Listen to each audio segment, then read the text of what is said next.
আজ ৩০ মে শহীদ রাষ্ট্রপতি জিয়াউর রহমানের ৪৪তম শাহাদাত বার্ষিকী। এ উপলক্ষে গাজীপুরের কালিয়াকৈরের লতিপুর এলাকায় দোয়া ও বস্ত্র বিতরণ অনুষ্ঠিত হয়েছে। এ সময় অসহায় ও দরিদ্রদের মাঝে ১,০০০ লুঙ্গি ও ১,০০০ শাড়ি কাপড় বিতরণ করে বিএনপি।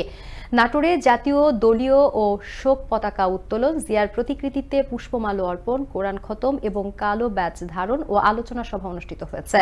শুক্রবার সকাল ৯টায় নাটোর জেলা পরিষদ অডিটোরিয়ামে জেলা বিএনপির আয়োজনে কর্মসূচি অনুষ্ঠিত হয়।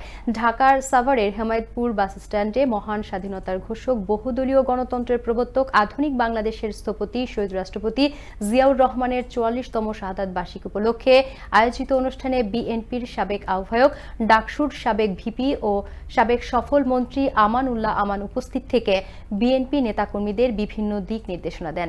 এদিকে টাঙ্গাইলে শুক্রবার বেলা ১১টার দিকে জেলা বিএনপির উদ্যোগে প্রেসক্লাবের সামনে আলোচনা সভা ও দুস্থদের মধ্যে খাবার বিতরণ অনুষ্ঠিত হয়।